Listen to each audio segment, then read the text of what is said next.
boa noite a todos vocês, que Deus os abençoe, que a paz do Senhor permaneça no seu coração. Você, querido irmão, que está aqui nessa noite cultuando ao Senhor, você que nos ouve pela nossa rádio, que Deus te abençoe.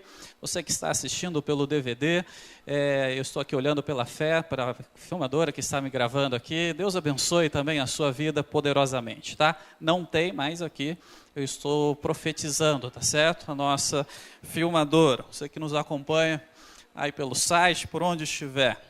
Nessa noite nós vamos meditar, você pode abrir a sua Bíblia na segunda epístola de Pedro, capítulo 1, dos versículos 3 a 11. Eu vou estar usando a nova versão internacional, a NVI, essa que está sendo projetada. Você que está pela rádio, abre ali uma abinha, procure Bíblia online, põe NVI e você pode ver também nessa versão, tá certo? Se fôssemos escolher aqui um tema, talvez eu colocaria a vocação de Deus para nós. Esse é o mesmo texto que eu usei, uma rápida reflexão no final do ano, mas hoje nós vamos estar expondo mais aqui o conteúdo, tá?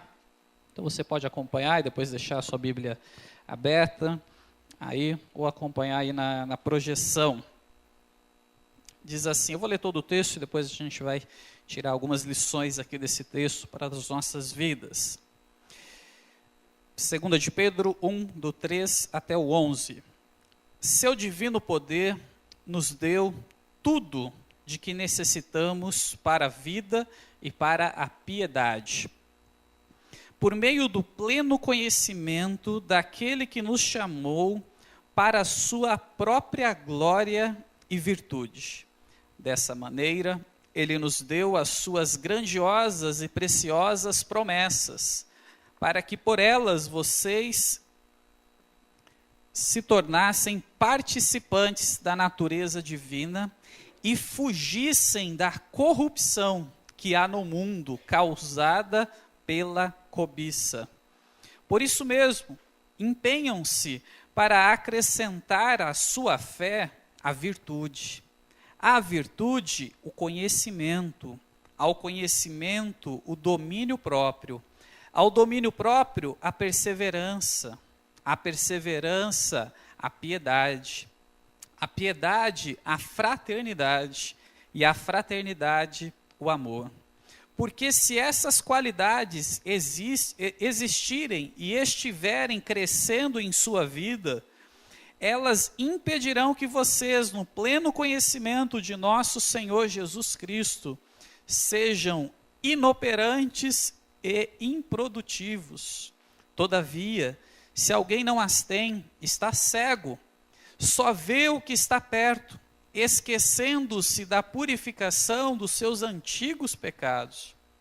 Portanto, irmãos, empenhem-se ainda mais para consolidar o chamado e a eleição de vocês, pois se agirem dessa forma, jamais tropeçarão, e assim vocês estarão ricamente providos quando entrarem no reino eterno de nosso Senhor e Salvador Jesus Cristo.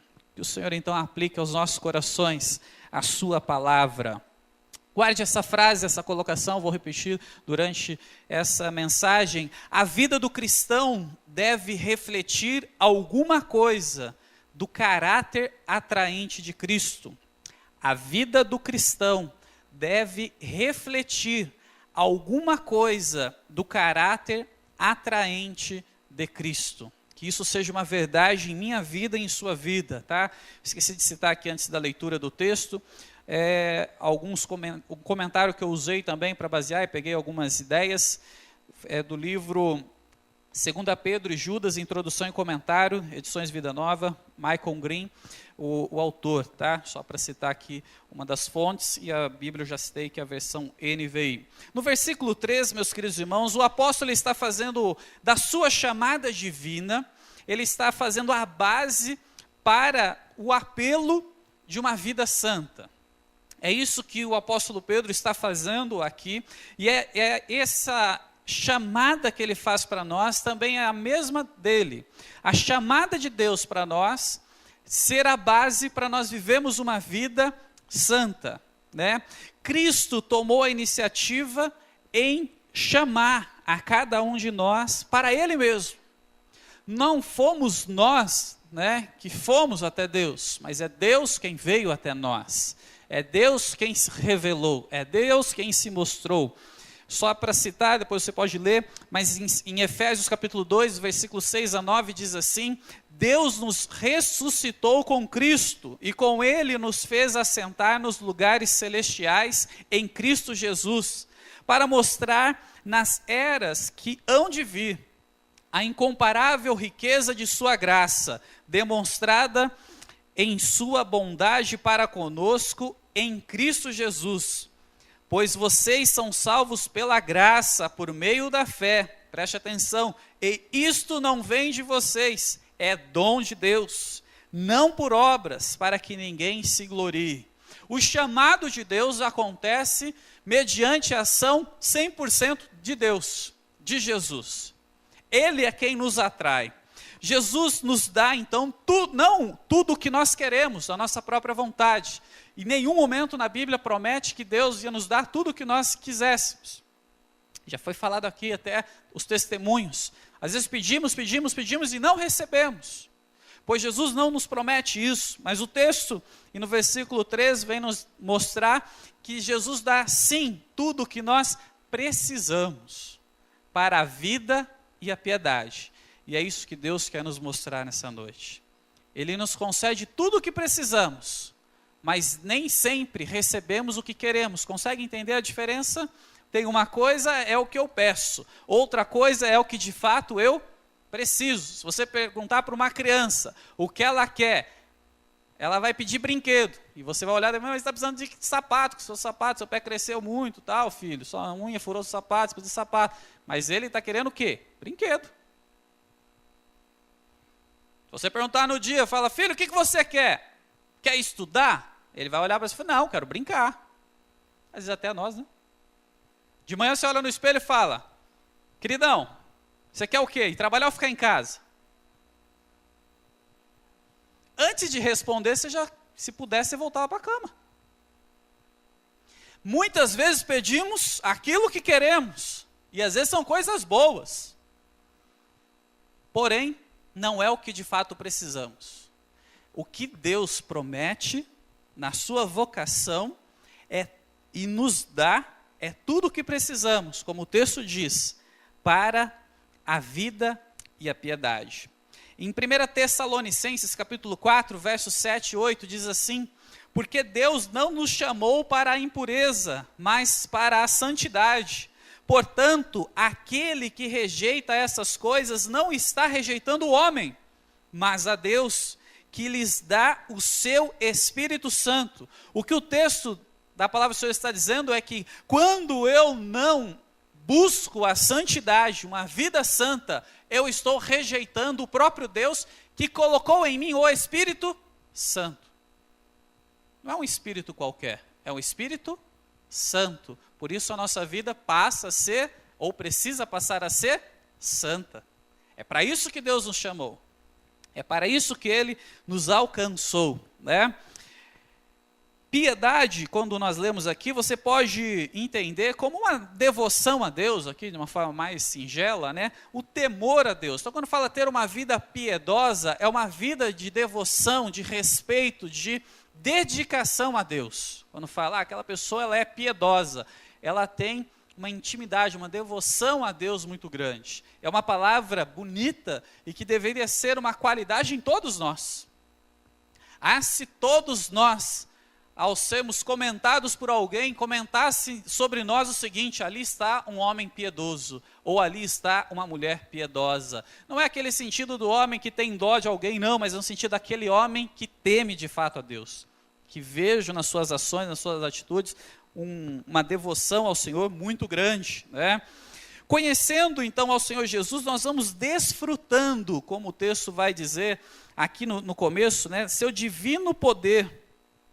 Tudo que está na sequência do texto começa nessa base, que é pelo poder divino. Porque, meus irmãos, quando nós vamos lendo a sequência, se nós avaliarmos dentro das nossas forças, nossas condições, nós já começamos a nos desanimar e deixar de lado, porque nós somos ruins por natureza, por causa do pecado. Mas aqui o texto está falando que é pelo divino poder. É interessante que toda orientação bíblica, para você e para mim, essas orientações não são baseadas nas nossas forças, mas são baseadas na força de Deus. Você já ouviu conselho, e às vezes até baseado num texto bíblico, que você ouviu falar, olha, mas eu não consigo fazer isso. De fato, você não consegue fazer isso. Mas o conselho bíblico não é baseado na sua força. O conselho bíblico é baseado no poder divino. E Deus, o seu poder está acima de todas as coisas. Então você e eu precisamos ouvir diferente. E aqui eu não quero ficar ilustrando o que seria isso, mas seria em todo sentido. Às vezes, uma decisão precisa ser tomada que você sabe que estava agindo, fazendo algo errado e precisa corrigir. Você fala, eu não tenho mais força para isso. Você não, mas a força vem de Deus. É divina. Eu não consigo liberar perdão. Consegue sim, se for baseado em Deus. Eu não consigo melhorar o relacionamento com tal pessoa. Consegue sim, se for baseado no poder de Deus. No seu, realmente você vai arriscar muito, tá? Então, isso é importante. Mas, meus irmãos, o que atrai? Ou o que nos atraiu, o que atrai o homem para Jesus? O que Jesus desperta de atração para alguém? Já parou para fazer essa pergunta? Não? Talvez agora a sua cabeça está viajando. Mas não sei como que eu vou responder isso. Meus queridos, Jesus de fato sempre tem atraído muitas pessoas para si. E nos diferentes lugares do mundo. É interessante que mesmo em países fechados ao extremo para o cristianismo, Jesus tem se revelado até através de sonhos. E tem atraído pessoas. O que atrai Jesus? O que atraiu Jesus, o que atraiu Pedro para Jesus aqui? Nesse contexto onde Pedro escreve. Meus queridos, o texto diz a sua própria glória e virtude. Final do versículo 3. É isso que atrai Jesus. Quando olha para Jesus, você não vê imperfeição. Quando você olha para os homens, você vê defeitos. Concorda? Quando você se decepciona com alguém, em qualquer área, no passo seguinte, a próxima pessoa que se aproximar de você, você já vai estar com 2 pés, 3 pés, 5 pés para trás. Porque você está ferido por um relacionamento anterior. Só que é interessante que às vezes você, e vai se relacionar e você vai ver problemas, defeitos naquela pessoa, nova amizade. E talvez somente vai se remeter lá atrás. Mas é interessante que em Jesus não tem isso. O caráter de Jesus é perfeito. As palavras de Jesus falavam alto, mas as ações de Jesus falavam mais alto ainda. E era isso que atraía os homens. E é isso que continua atraindo. É por isso que nós não convidamos as pessoas para vir na igreja. Nós apresentamos Jesus para as pessoas. Porque quem atrai de fato não é a igreja. A Igreja Batista do Novo Coração não atrai ninguém. Quem atrai as pessoas é Jesus. Querido e querida, você não é tão bonitinho ou tão bonitinha assim para atrair as pessoas não, tá? Quem atrai as pessoas são Jesus. A beleza que alguém está vendo em você, no sentido de atrair para Deus, é Jesus. Pode fazer a chapinha que for, um corte especial, como um dos Rogérios ali. Momento de revolta, passa a máquina. Fazer o que for. O que vai atrair não é isso, é Jesus. Esse é o ponto. Sempre deve ser esse ponto. Jesus nos chama pela sua excelência moral.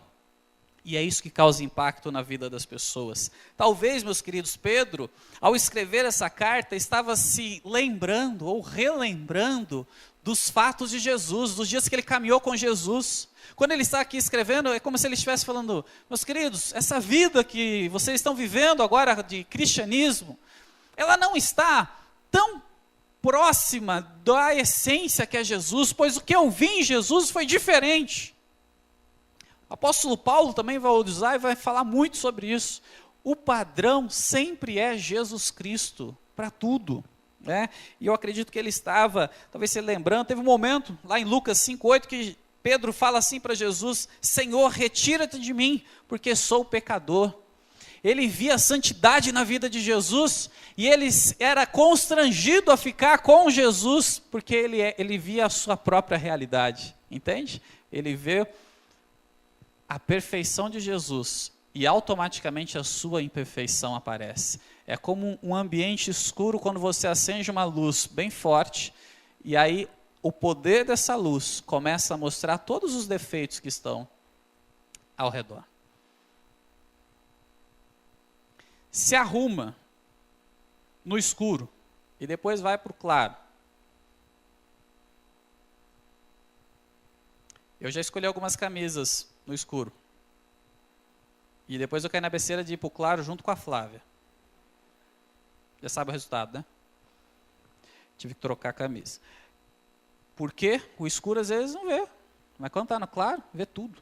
Era isso que Pedro estava relembrando. A santidade de Jesus era algo forte. A totalidade, então, da vida de Jesus revelou o seu impacto, o impacto que a sua pessoa causou. É por isso que lá em João 1,14, nós vamos ler assim: e vimos a sua glória, a glória como unigênito do Pai. O apóstolo está citando isso. Quando eu vi Jesus, eu vi a glória de Deus. Coisa linda, coisa linda. Quando nós conhecemos Jesus, nós desfrutamos um pouco do conhecimento da glória do Pai. E o versículo 3, Pedro está nos chamando essa atenção. Portanto, a vida do cristão deve refletir alguma coisa do caráter atraente de Jesus, ou de Cristo. O versículo 4, na sequência, o apóstolo Pedro ele vai deixar claro que a pessoa de Cristo, né, atraindo as pessoas, ele fala assim: dessa maneira, ele, né, falando de Jesus, nos deu as suas graciosas e preciosas promessas. É interessante, meus queridos, que ele fala que as promessas, elas foram dadas por Jesus. É Jesus quem dá.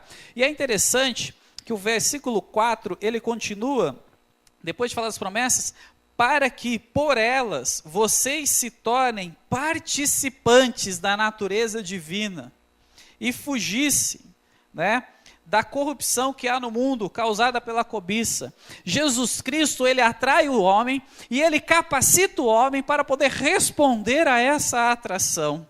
O trecho aí nos deu as suas grandiosas e preciosas promessas. Poderia ser entendido aí, né, que a nós foi dada a promessa de compartilharmos algo da excelência moral de Jesus nessa vida.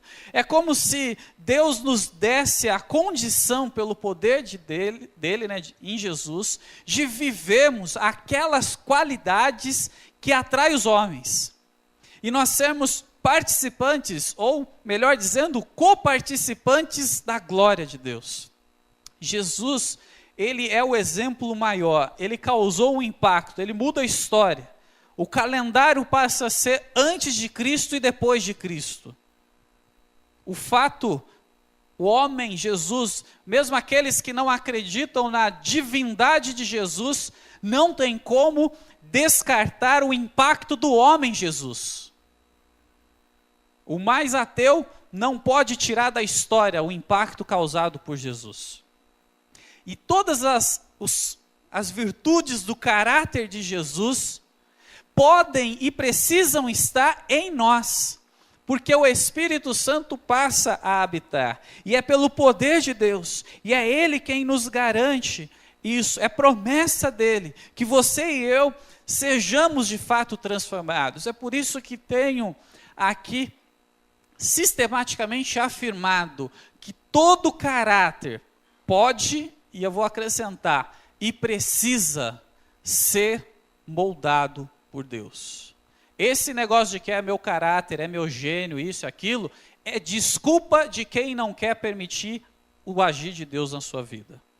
Pois Deus quer transformar todos nós. E sabe qual é o padrão? O padrão é Jesus.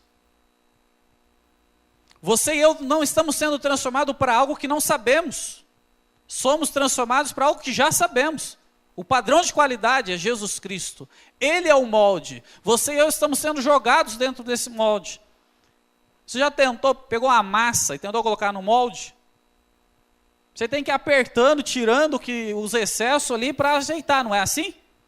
E depois que fez bonitinho, tirou tudo que não servia mais, está bonitinho, está tudo encaixado ali, em todos os formatos, aí você tira aquele molde, o que acontece com a massa? Agora ela tem um formato definido. O nosso molde é Jesus Cristo. Então nós vamos sendo amassados. Aquilo que não presta vai sendo tirado de lado. Vai tirando, vai limpando, vai nos adequando. Para que as pessoas olhem para nós e não vejam mais nós, mas vejam o molde que nós fomos modelados. Jesus Cristo. E é aí que nós nos tornamos maridos melhores, esposas melhores, profissionais melhores, cidadãos melhores. Não é baseado no nosso conhecimento, mas é o próprio Senhor Jesus. Mas o poder é dele, é promessa dele. O homem responde sim ao chamado da salvação de Jesus, e ele passa a experimentar tudo isso. Pedro diz, fugissem da corrupção que há no mundo. Estou usando as citações do texto, você está com a sua Bíblia aí aberta. Quando Pedro diz mundo, ele está se referindo a uma sociedade alienada de Deus pela rebelião. Então é uma sociedade que vive na rebelião do pecado, então ela está alienada, ela está fora de Deus. E nós estamos inseridos nessa sociedade. Então quando Pedro diz fugissem da corrupção que há no mundo, nós fugimos de todo esse modelo, de tudo isso que está ditando a nossa sociedade. E que cada vez que você e eu ligamos a televisão, ou que vamos no posto de gasolina, ou na farmácia, ou no banco, ou qualquer lugar, antigamente era só as mulheres que tinham as informações dos salões de beleza. Mas agora em qualquer lugar. Vai na oficina mecânica, qual é o assunto? Corrupção, isso e aquilo. E aí você vê que o homem, através da corrupção, fica se aproveitando de situações para ainda sugar mais as pessoas. Falamos tanto lá da cidade de Mariana, de todas as catástrofes. E aí, quando a gente liga a televisão, a gente vê que verbas que estavam sendo doadas, estavam sendo desviadas. Até o maquinário, que não é do tamanho da sua bicicleta. É uma máquina grande. Sumiu. E não foi uma só, né? E aí você liga e você começa a ficar revoltado com isso. Meus queridos, é a corrupção da sociedade. O texto bíblico é totalmente atual. Parece que Pedro está escrevendo para hoje. Parece não, estava, porque a palavra do Senhor se renova a cada dia. Ela mostra a realidade. E nós ficamos revoltados com isso. E precisamos sim ficar revoltados. Mas, ao invés de queremos resolver as coisas, o texto diz fugir da corrupção. E muitas vezes nós condenamos os outros, mas a corrupção ainda está em nós. Muitas vezes nós não desviamos rios de dinheiro, mas corremos risco de não devolver um troco dado de forma equivocada para nós. E meus queridos, não tem diferença nenhuma entre segurar 10 centavos que veio a mais o seu troco e desviar milhões. A base é a mesma, é o pecado. Não tem diferença nós olharmos e vermos e criticarmos como o outro administra os recursos e não olharmos como nós administramos os recursos que Deus confia a nós. Pois o Senhor, Ele é o dono do ouro e da prata, do mundo e de todos que habitam. Todo o dinheiro é de Deus. Por que eu vou criticar lá? Eu tenho que lutar com a corrupção aqui. É aqui, ó. Ô mensagem poderosa, hein? Eu acho que se não fosse vender esse DVD, ninguém ia comprar. Por isso que não está sendo nem filmado. Mas é isso. É que a gente lê o texto e a gente vai passando batido. Mas eu gosto de puxar para os dias de hoje. Não adianta, né? Eu ler o texto e entender o seu contexto. Pedro está debatendo falsos ensinos. Até esqueci de citar. Mas esses falsos ensinos estão presentes hoje na nossa vivência. É interessante que tem um "e" ligando as expressões, aí no versículo 4. Tornassem participantes da natureza divina, e aí vem um "e", né? E fugissem da corrupção que há no mundo. Então, tornar participante da natureza divina, entregando a sua vida ao Senhor Jesus, tendo os seus princípios, seus valores transformados, ele está no mesmo ato junto com fugir da corrupção que há no mundo. Ou seja, é incompatível falar que entregou a sua vida ao Senhor Jesus e continuar vivendo na corrupção. Entende a colocação? Não é escolher um ou outro. Na verdade, o agir de Deus é completo na vida. Aquele que entendeu a mensagem de Deus, automaticamente ele precisa fugir da corrupção.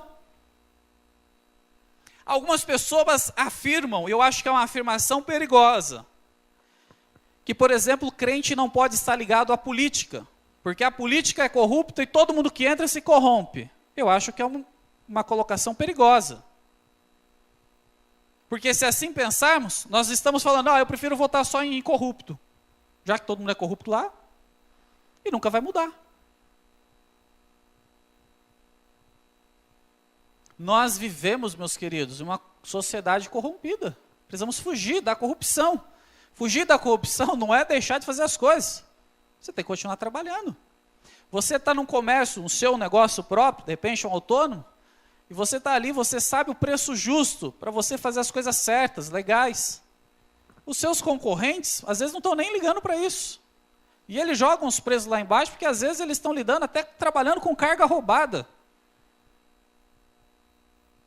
E fica uma disputa injusta no preço. O que você vai fazer?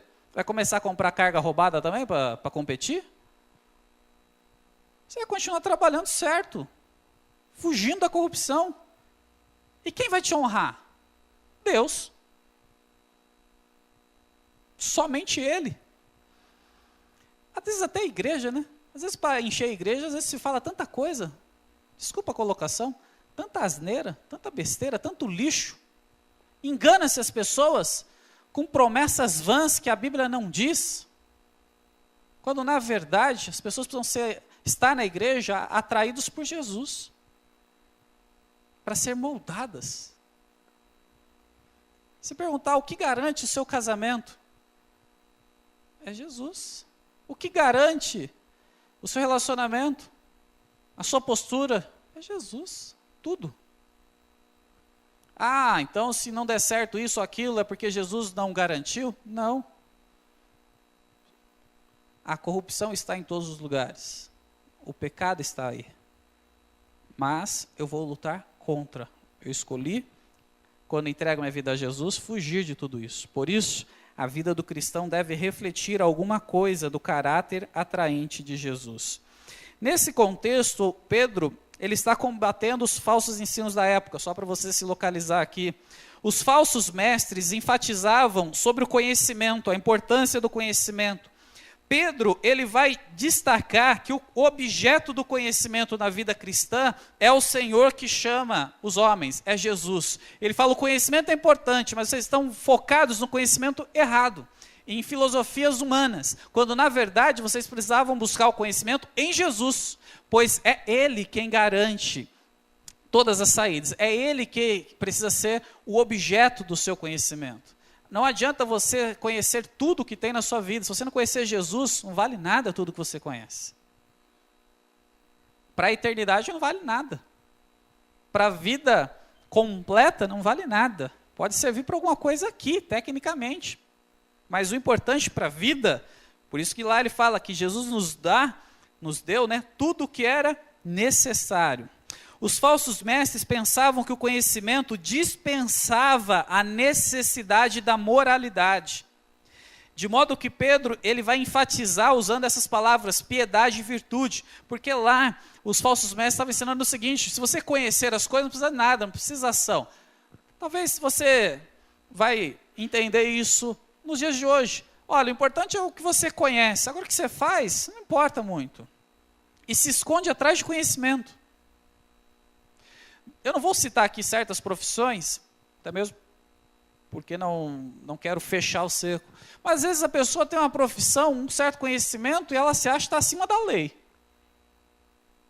Que o que ela faz, ela pode fazer. E mesmo que isso venha ferir princípios morais e éticos. Só que em Jesus, Pedro vai falar, não, vida piedosa, virtude. A gente vai citar daqui a pouco o que é essa virtude. Os falsos mestres pensavam que a santidade da vida era impossível. Por isso que eles acreditavam, o conhecimento, sabendo que Deus, tudo o que aconteceu é importante. Mas então Pedro vai combater isso dizendo que o poder é divino. Por isso é possível viver uma vida de santidade, uma vida santa, uma vida que agrade ao Senhor. E por último, os falsos mestres, eles sugeriam aos seus seguidores que se tornavam mais semelhantes a Deus à medida que eles iam escapando dos embaraços do mundo material. Pedro, longe disso, ele vai dizer, que a participação da natureza divina é o ponto inicial e não o alvo do viver cristão. Ele vai dizer que você não alcança a graça de Deus pelos seus atos, você alcança pelo poder divino. É o ponto inicial. É um presente, é dom de Deus. E por você receber isso, já vem a transformação, então moralmente você vai viver uma vida melhor. É isso que Pedro está dizendo. E para os outros não. Era uma forma de segurar os seus seguidores. Vocês têm que vir aqui para entender o que vocês têm que fazer, porque senão Deus não vai te perdoar. Então começa a colocar um peso religioso na vida das pessoas que Deus não quer. A vida cristã é uma vida onde Deus tira o peso e coloca em nós os seus valores. E é isso que Pedro está, assim como na sua primeira carta, na primeira de Pedro, ele está dizendo que os sofrimentos de Jesus, de Cristo, nós podemos ser participantes dele, e também participantes da glória que há de ser revelada, como diz lá em 1 Pedro 5:1. Mas isso tudo porque nós já somos participantes de Cristo. Você entregou sua vida ao Senhor Jesus, então você já é participante da natureza divina. Você já faz parte dessa nova natureza. Você nasceu de novo. É um novo nascimento. A vida do cristão deve refletir alguma coisa do caráter atraente de Cristo. Tendo essas considerações em mente, agora de forma mais prática, partindo para o final do texto, nós vamos ver alguns imperativos de Deus. Porque se você não entender isso, que é de Deus, que vem dele, que o poder é dele, que ele nos chama para isso, que nós temos fugido da corrupção, que precisamos ter uma vida santa, você não vai compreender os versículos de 5 a 7, por exemplo, onde são os imperativos. A graça de Deus nos capacita, é o divino poder de Deus, que é dado a nós para uma vida de santidade. Mas também Deus exige o esforço do homem. Isso que nós vemos no texto. Aí, o versículo 5 começa assim: por isso mesmo, depois ele faz essas análises anteriores, ele fala, empenhe-se. É um empenho, é uma busca. Meus queridos, agora o que vem daqui para frente é após a sua entrega de vida a Jesus.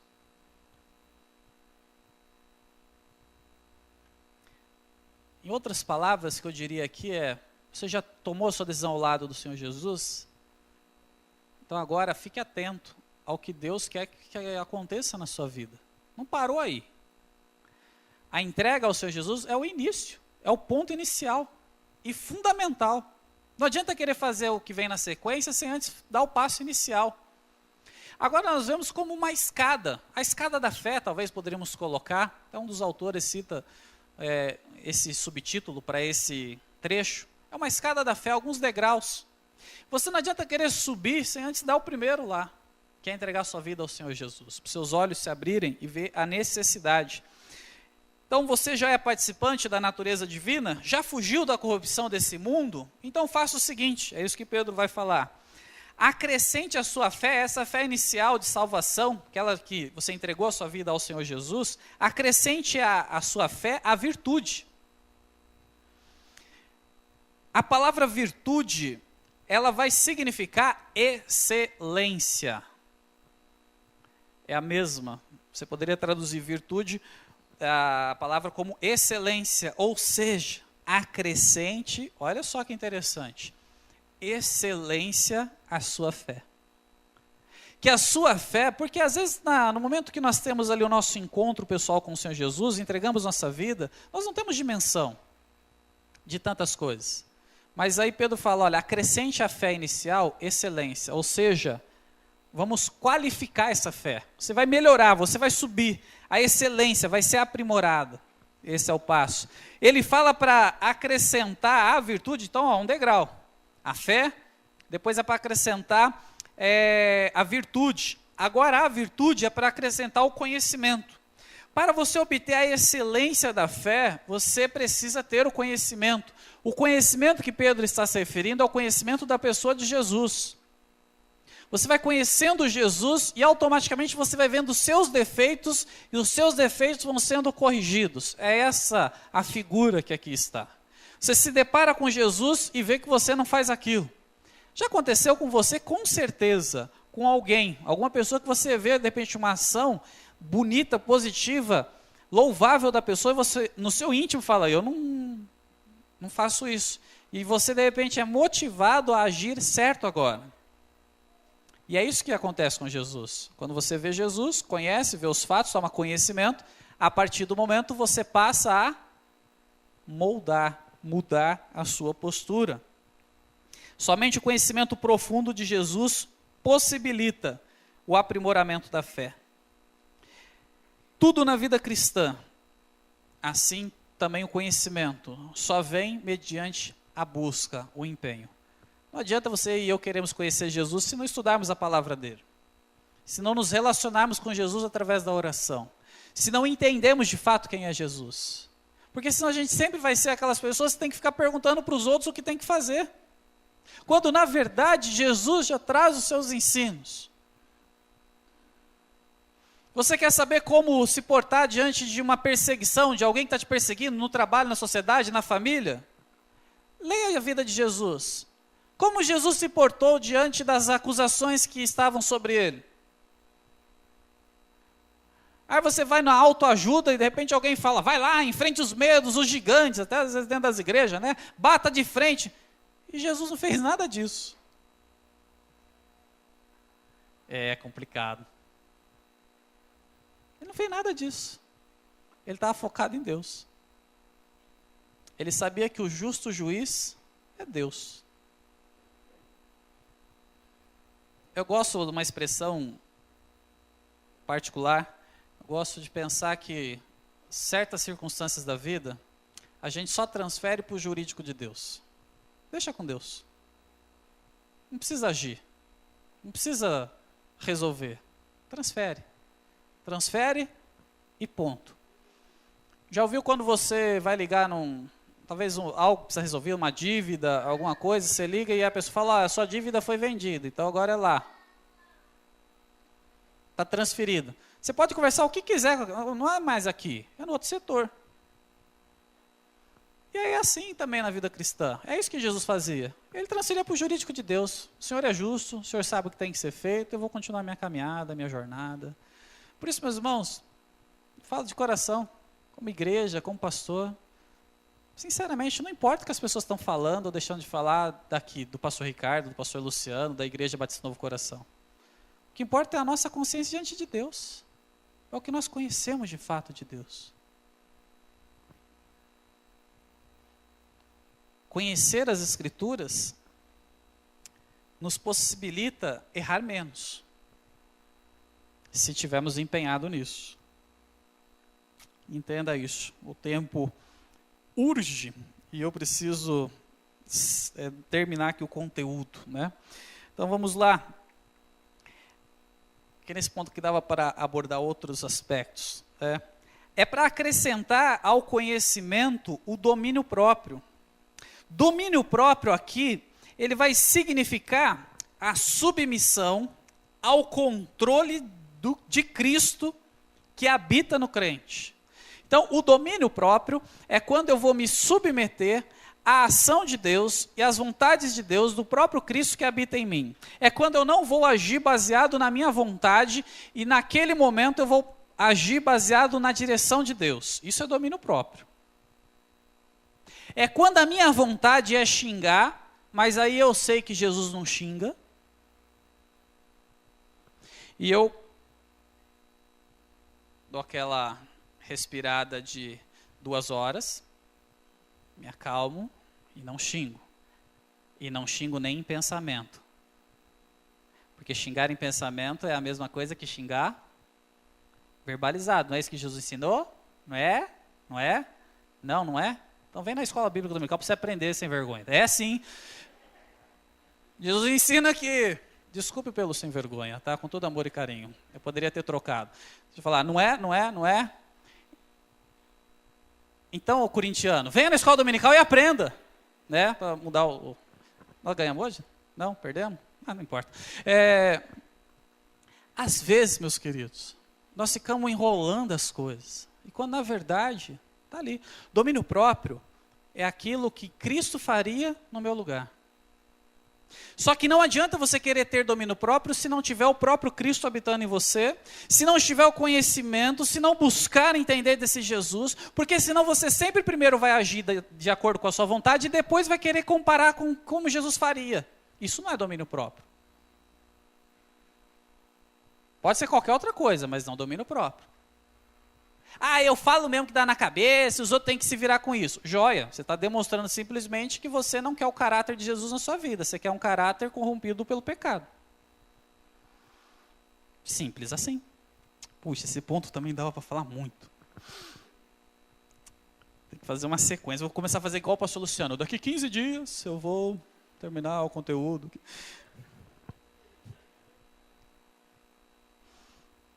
Ei, Lu, Deus te abençoe. Estou falando do domínio próprio, certo? Tá, mas eu preciso fazer essa colocação aqui. O domínio próprio é uma luta da nova natureza contra a antiga, como o apóstolo Paulo vai colocar, né, da luta do espírito com a carne. Por isso a submissão a Cristo é a única garantia da vitória. Porque, meu querido, você estourar e ofender a pessoa, a vitória já não acontece. Depois você vai precisar da misericórdia de Deus para corrigir a situação, mas não é vitória sobre a situação. A vitória plena sobre a situação era você ter até a vontade, mas resistir firme, aniquilar essa vontade e transformar em louvor e glória a Deus. E aí você olhar e falar como a Cassiane, que vai cantando, passando pela prova, cantando louvor e tudo mais, é isso e aquilo. É exatamente isso. Esse controle só é possível por ação de Deus. Porque muitas vezes nós olhamos as pessoas e falamos, essa pessoa é calma. Você nunca pode afirmar isso, você não sabe o que está no coração da pessoa. Às vezes a pessoa não falou, mas ela pensou. Às vezes alguém faz um comentário assim, cara, eu pensei nisso, ainda bem que você falou, viu? Do tipo assim, ainda bem que você pecou para eu pecar junto contigo, porque eu estava pecando sozinho aqui em pensamento. Desculpinha, mas beleza. Vamos lá, domínio próprio. Então acrescenta isso, mas é uma escada. A fé, depois a virtude, depois você tem que acrescentar o conhecimento. Através desse conhecimento você consegue acrescentar o domínio próprio. Portanto, se você não tem o domínio próprio, quer dizer que você não acrescentou talvez virtude e nem conhecimento. Eu estou falando de cabeça baixa para não parecer que eu estou atacando alguém. Tá? Só é possível chegar lá se antes eu galgar os outros degraus. Tá certo? Legal. Muito legal essa ideia da escada. Por que eu nunca pensei nisso? Tive que ver no comentário. Acrescente, então, ao domínio próprio a perseverança. Olha que interessante, que fala que a perseverança tem que ser acrescentada depois do domínio próprio.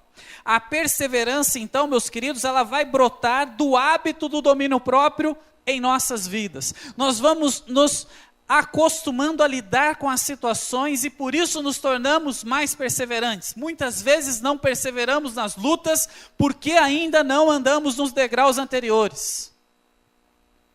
Porque ainda não foi acrescentado virtude, conhecimento, domínio próprio. E a gente quer perseverar com as nossas forças, mas as nossas forças são baseadas no pecado. E precisa ser substituída pelo agir de Deus. Por isso essa disposição, né? A perseverança é uma disposição mental, que não é abalada pelas dificuldades nem pela aflição, e que pode vencer os nossos inimigos. Quais são os nossos inimigos? De fora do mundo, o mundo corrompido, a corrupção, e interno, que é o nosso próprio desejo. Porque em muitos momentos você vai ter que ir contra você mesmo. Porque você sabe que a sua vontade, ela está contaminada pelo pecado, mas a vontade de Deus é que você vá para o outro caminho. Então, se você vem galgando, trazendo excelência à sua fé, você vai olhar para você mesmo e falar: eu não obedeço mais a você, agora eu obedeço a Cristo. E aí você dá um passo monstruoso, que até você se surpreende e fala: como eu estou dando esse passo? É porque você está amadurecendo na fé. A maturidade cristã só vem como consequência, não é de tempo, 1, 2, 3 anos, 5 anos diante de Deus, mas é de intimidade com o Senhor. Sabe quando a sua maturidade vai estar mais em ordem? Quando você conseguir vencer essas dificuldades que estão passando na sua mente agora, que talvez ninguém fale. Sua mulher já tentou falar várias vezes para você que você é egoísta, e você é tão egoísta que você não consegue reconhecer que você é egoísta, né? Aí você nunca reconheceu, mas você sabe que você é egoísta. E você sabe que isso precisa mudar.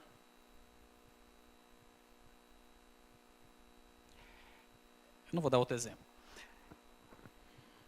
A perseverança provém da fé nas promessas de Deus, do conhecimento de Cristo, da esperança da experiência do seu poder, como a gente viu nos versículos 3 e 4. Assim o crente sabe e crê, não só sabe, mas ele passa a crer que Deus está de fato no controle de todas as coisas. Transferir as coisas para o jurídico de Deus não é um exercício fácil, porque a gente transfere, mas a gente fica lá cobrando. Quando na verdade a gente tem que transferir e deixar. E crer que Deus está de fato no controle. E não precisa ficar dando jeitinho. Contornando, mandando recadinho. Postagens de Facebook. Não vou falar sobre isso que vai me tomar um tempo. Ficar mandando recadinho, sabe? Eu posso falar, eu não tenho Facebook mesmo, então WhatsApp.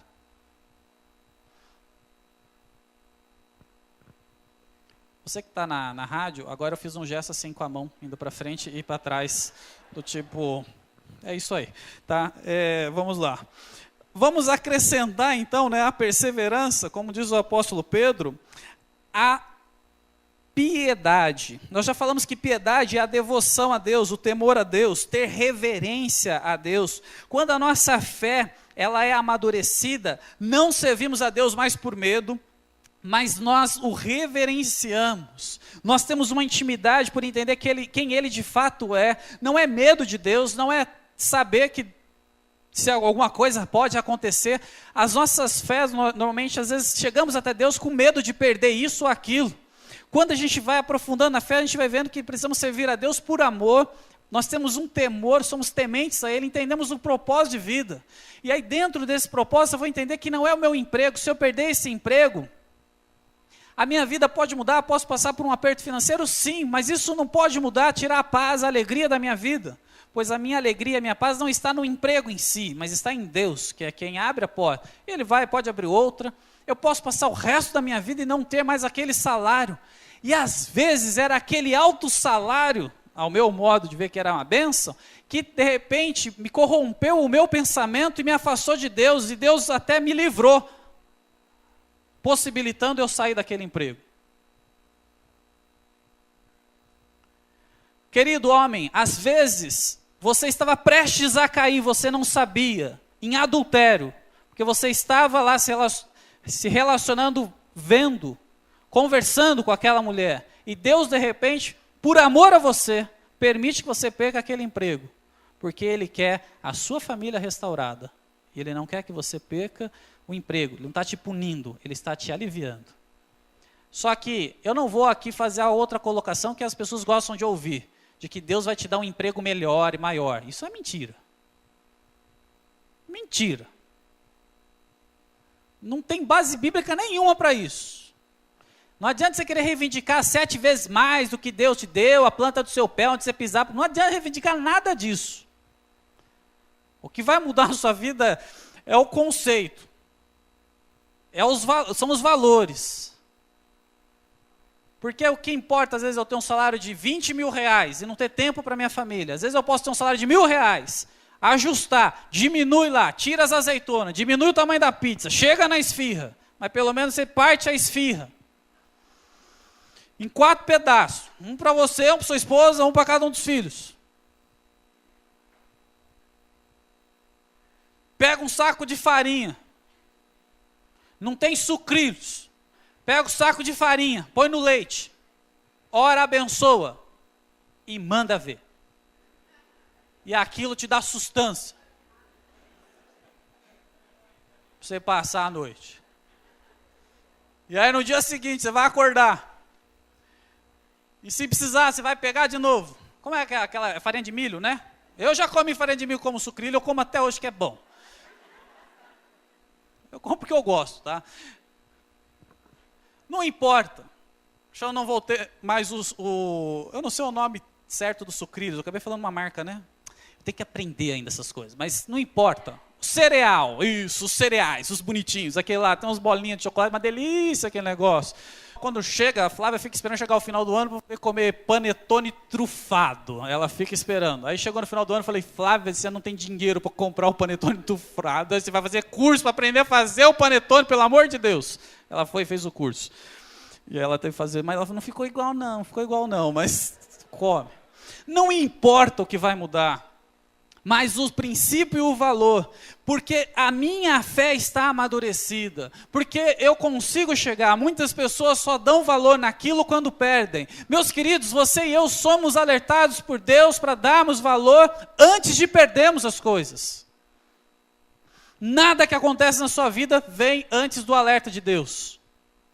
Tudo Deus te dá um alerta antes. Ah, pastor, mas eu não entendi o alerta. Você não entendeu porque você não estudou a Bíblia.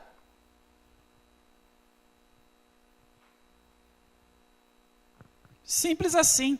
A piedade, ela tem que ser acrescentada à perseverança.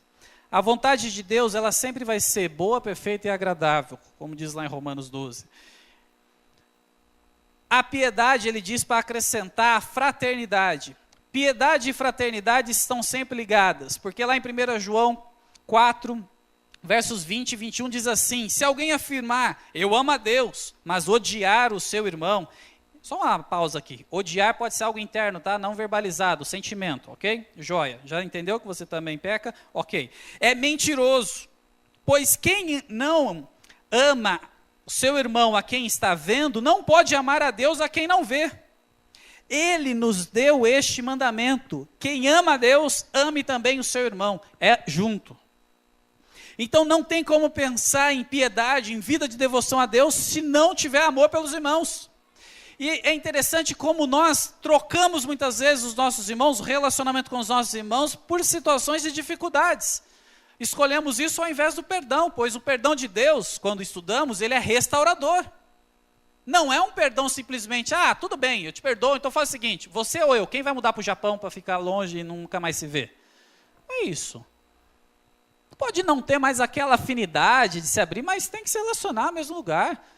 Teve um problema, né? O pastor a gente de vez em quando escuta, né? Tem um problema, senta os dois, resolve, tá resolvido, tá, abraça, chora, tal, aí vem o irmão cantando, tal, que Deus tudo pode, a graça, o perdão foi derramado, não sei o quê. Aí beleza, aí passa um tempo, chega um dos dois e fala, então, pastor, agora eu senti de Deus que eu preciso mudar de igreja. Então não entendeu o perdão de Deus. E sabe o que é interessante? Você pode até mudar de igreja, pode mudar, mas você não consegue mudar de céu.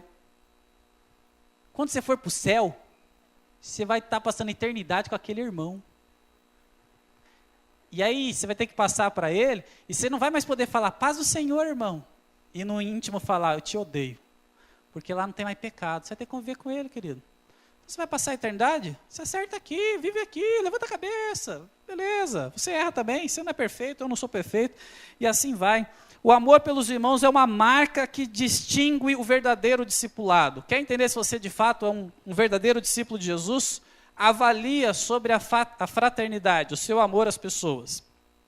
E por fim, já entrei nesse assunto, acrescente amor à fraternidade. É isso que Pedro fala. A fé madura, ela é expressa no amor. Nós podemos ler lá 1 Coríntios 13, que vai falar muito sobre o amor, que ele tudo suporta, o que passa, você pode ler. Esse texto é muito usado em casamento, mas precisaria ser usado no dia a dia. Não só lá na cerimônia de casamento, que os noivos não vão nem lembrar. Porque quando eles forem ver o DVD, eles vão pular ainda a parte da mensagem. Eu já descobri isso. Eu prego uma mensagem, me preparo. E aí os noivos ficam vendo as entradas, eles ficam voltando para ver, olha lá. Aí quando chega na mensagem, eu já lembro, tá? Aí vai para frente, depois vê as saídas. Eu já descobri isso. Por isso que eu vou nos casamentos e eu prego para quem está assistindo. Porque os noivos não vão lembrar nada. E eu podia perguntar para alguns que estão aqui. E eu sei que não ia nem lembrar o tema que eu usei. E se citar que eu usei 1 Coríntios 13, corre muito risco de errar, tá? Porque eu pouco uso esse texto em casamento. Porque eu sei que é o texto básico, e aí a pessoa vai chutar. Mas 1 Coríntios 13 precisa estar na nossa vida. É aquele texto de cabeceira. E eu estou aqui falando doido, a gente está doidinha ali, porque tem que acabar o culto, né? Deixa eu finalizar aqui então, Jane. Aguenta aí. A vida do cristão deve refletir alguma coisa do caráter atraente de Cristo. Essa escada da fé. É isso que precisa estar aparecendo nas nossas vidas.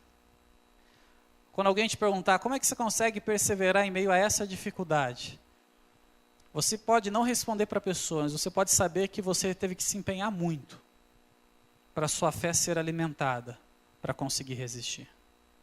Quando Paulo vai falar que nenhuma provação vem sem uma tecla de escape, ele está vinculado com a fé que Deus quer de nós, e não com a fé que nós de fato pensamos que temos. A nossa fé precisa ser alimentada. A sua fé é única para entregar ao Senhor Jesus, mas ela precisa ser alimentada. Mas qual o resultado de subir essa escada da fé? Versos 8 a 9 respondem. O resultado, o objetivo de Deus ao fazer você subir pela escada da fé é para você ser frutífero. Ele vai finalizar lá falando para não ser inoperante, improdutivo. Mas Cristo quer trabalhar na sua vida para você produzir. Quando caminhamos do jeito que Deus quer que caminhamos, nós damos frutos. O caráter de Cristo é evidenciado em nossas vidas. E isso é testemunhado ao mundo. As vidas são impactadas por intermédio da nossa vida, mas não porque somos bonitinhos, mas porque as características, o caráter de Cristo está sendo evidenciado em nossas vidas. Esse é o resultado. As pessoas são transformadas por Deus com um único objetivo, para testemunhar aquilo que Deus faz na nossa vida. Porque eu vou repetir o que eu tenho falado, é uma posição pessoal. Se fosse o único objetivo de Deus, te dar a salvação, para você estar no céu com Ele, no ato da sua conversão você morreria. A gente ia ter que sorrir porque você entregou a vida ao Senhor Jesus, e nem a gente, porque a gente também não estaria aqui. E eu não sei como é que ia ser, quem ia fazer o funeral. Mas Deus nos alcança, sim, temos participação na glória. Mas nós já temos participação divina aqui em terra. E é o meio que Deus escolheu para divulgar essa mensagem a outras pessoas. Quando eu sou chamado para aconselhar alguém, eu não posso aconselhar alguém baseado na minha experiência. Tem que ser na pessoa de Jesus. Porque se for baseado na minha experiência, eu vou prejudicar a pessoa. Mas quando eu apresento Jesus, e todos que estão aqui sabem, alguns até que me conheceram antes de entregar a vida para Jesus, sabem que o meu foco sempre é Jesus. A gente até olha e fala, não, legal, o que eu entendo disso, baseado nas Escrituras, é isso. Mas quem é a base? Jesus, Bíblia, e ponto. Qualquer aconselhamento fora disso, corre um risco muito grande. Onde você estiver, as pessoas precisam ver Cristo. Conheça Cristo, se entregue a Cristo, viva para Cristo, abandone então a podridão desse mundo corrompido e a podridão que há dentro de você e viva para Jesus. Os versos 10 e 11 finalizam dizendo novamente para nós nos empenharmos. Ele começa lá atrás falando para se empenhar e agora ele finaliza também falando, se empenhe. Não tem vitória sem luta. Não conseguimos chegar no fim de um caminho sem antes caminhar por esse caminho. Não adianta você querer as vitórias sem antes querer lutar. Não adianta você querer ter domínio próprio se não estiver disposto a galgar nessa escada da fé. Não adianta você querer ser uma pessoa mais amável, que as pessoas têm prazer de estar contigo, se antes você não entender o caráter de Jesus. Não adianta você ficar com invejinha santa, nem existe invejinha santa, isso é coisa do diabo, das pessoas, eu queria ser como aquele irmão, ele é tão simpático, todo mundo convida ele para tomar café, eu nunca recebi um convite para tomar café, olha, tudo ali, quando vai ser isso, é sempre ele. Não adianta você querer ser igual a pessoa, mas não querer galgar os passos que aquela pessoa já galgou. Não adianta você querer descer do monte como Abraão, depois de ter passado por aquela entrega do seu filho Isaac, sem antes querer subir no monte como ele subiu, disposto a entregar o filho. Não adianta você querer ter algo sem estar antes disposto a caminhar. Então eu vou caminhar na vida cristã para alcançar o meu desejo? Não, você vai caminhar na vida cristã para alcançar o desejo de Deus. Porque é isso que vai dar a condição de você superar, inclusive, a dificuldade que você está passando hoje. E enquanto você caminha com Deus, Ele vai cuidando de você. E você começa a olhar diferente até para a dificuldade que você tem passado. Isso é a vida cristã, é isso que o Senhor quer. Estamos caminhando, meus queridos, num caminho que não é incerto. Nós sabemos para onde estamos indo. Nós sabemos qual é o objetivo. Muitas vezes nós não queremos esse objetivo. Porque você sabe que o objetivo da caminhada cristã é ser parecido com Cristo. Não é outro. E dentro dessa caminhada cristã, não inclui você ficar rico. Não ter enfermidade, não ter que fazer funeral, não inclui nada disso. Pelo contrário, você vai continuar tendo as dificuldades, só que a sua forma de encarar as dificuldades é diferente. Os discípulos, quando Jesus chamou, não ficaram ricos, pelo contrário, tinham até alguns que tinham bons empregos, mas abandonaram tudo para seguir Jesus e experimentar de viver para Jesus. Esse também abandonar tudo e seguir Jesus, deixa eu só fazer um parênteses aqui, tá? Às vezes a gente pensa que é só o missionário que abandona aqui, né? Está lá o Curumim, a Daniela, está lá do outro lado, né? Isso, não. Você não precisa nada, não precisa sair do seu emprego, não precisa fazer nada. A menos, lógico, que esse emprego, de repente, alguma coisa, Deus está te direcionando, questão moral, espiritual, tal. Aí é outra coisa.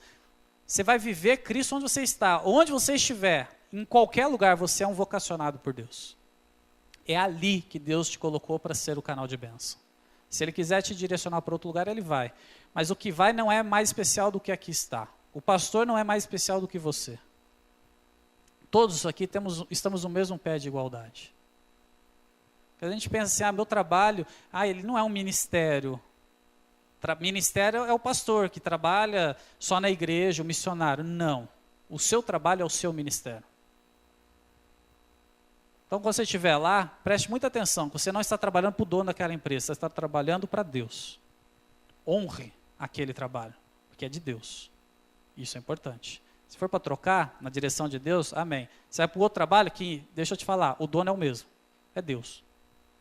E continua trabalhando para Ele. Só que você só pode galgar a partir do momento que você tem a fé inicial, quer escalar essa escada da fé, quer chegar a ter domínio próprio, perseverança, paz, tudo isso só é possível depois de você entregar a sua vida ao Senhor Jesus. O primeiro passo, o primeiro degrau, é a fé de entrega a Jesus. É a fé onde você reconhece que você é um pecador e precisa servir a Deus. Nesse momento, Deus te salva, mas Ele também começa já a mudar. Então, você vai passar a fugir, sim, da corrupção desse mundo. Talvez você ainda não tomou essa decisão. Eu quero te convidar a fazer uma seguinte oração, se você assim quiser. Não, eu quero entregar minha vida a Jesus, reconheço que eu ainda não vivo para Jesus. Eu era um religioso, uma religiosa, até vinha à igreja ou outra igreja, mas eu ainda não tomei a decisão. Essas coisas, essas mudanças não começaram na minha vida ainda, pois eu me acostumei com uma religiosidade.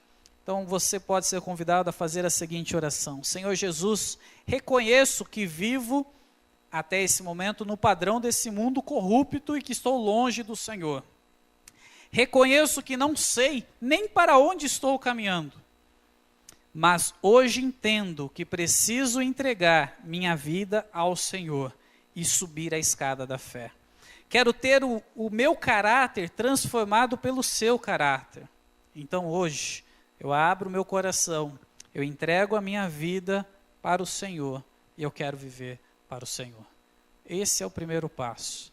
Depois disso, se você já fez essa oração, agora, meu querido, é se empenhar, é lutar, é buscar. Não é ficar brincando de servir a Deus. Eu vou escolher alguns dias para estar na igreja, uns 2 dias no ano para ler a Bíblia. Não, é todos os dias. Você não precisa comer todos os dias, se alimentar, dormir, beber água, 2 litros de água, recomendação, fazer aquela caminhada. Não é assim? Vida cristã é do mesmo jeito, é exercício.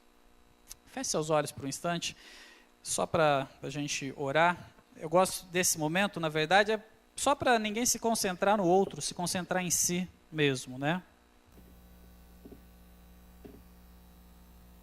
Em primeiro lugar, eu queria perguntar se alguém entendeu essa mensagem, essa oração que eu acabei de citar agora, né, que você poderia fazer de entrega ao Senhor Jesus. Queria saber se tem alguém. Você ainda não fez essa decisão ao Senhor Jesus em outros cultos, em outros momentos, melhor dizendo. Se você já fez ali atrás, em qualquer momento da sua vida, mesmo que você tenha se desviado da fé, aquela oração daquele dia é a que vale. Lá você já entregou a sua vida ao Senhor Jesus e você já é um filho de Deus. Claro que você pode ter deixado de se empenhar para escalar essa escada. Daqui a pouquinho eu falo contigo. Mas nesse momento eu gostaria de concentrar a pergunta para aqueles que nunca fizeram essa decisão e que gostariam de, nessa noite, marcar como a noite que entregaram a sua vida ao Senhor Jesus. Gostariam de saber que nesse dia é o dia que tomou a decisão e entregou a Cristo. Se é o seu caso, eu vou pedir que você levante uma de suas mãos para que eu possa ver e orar contigo. Alguém que gostaria de falar: eu quero entregar a minha vida ao Senhor Jesus. Eu quero que o meu nome seja escrito no livro da vida. Eu quero experimentar a salvação do Senhor Jesus. Eu não vou me estender aqui. Se é o seu caso, vou pedir que você levante uma de suas mãos para que eu possa ver e orar contigo na sequência. Alguém? Ok. Ainda com os seus olhos fechados, alguém que gostaria de falar: pastor, ora comigo também. Não que a oração do pastor tenha algum efeito maior, o importante é a sua oração sempre, né? Mas eu reconheço que eu não tenho me empenhado. E a minha decisão agora é me empenhar para galgar, amadurecer a minha fé.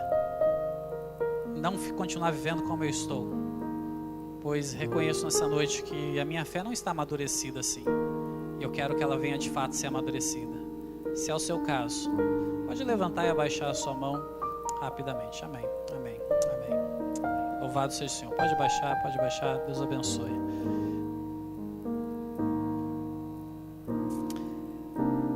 Pai, o Senhor sonda cada coração. Tudo aqui é obra do Senhor. Que o Senhor confirme cada palavra no coração de cada irmão, de cada irmã. Cada compromisso aqui dedicado. Que o Senhor possa ouvir e responder conforme a tua vontade. Em nome de Jesus. Amém. Você fez essa oração, essa decisão, então, meu querido, minha querida, bola para frente. A jornada continua. Vamos lá, vamos caminhar. Tem muitas pessoas aí fora, doidinhas, para ver Cristo refletido na sua vida e serem atraídas a Cristo. Só estão esperando essa decisão sua e essa caminhada sua. As pessoas, quando chegar para você falar: cara, eu não te conheço mais, no sentido bom, de mudança, louve a Deus por isso. Pois é isso que tem que acontecer na sua vida e na minha. Impactar pela mudança em Cristo. Que Deus nos abençoe.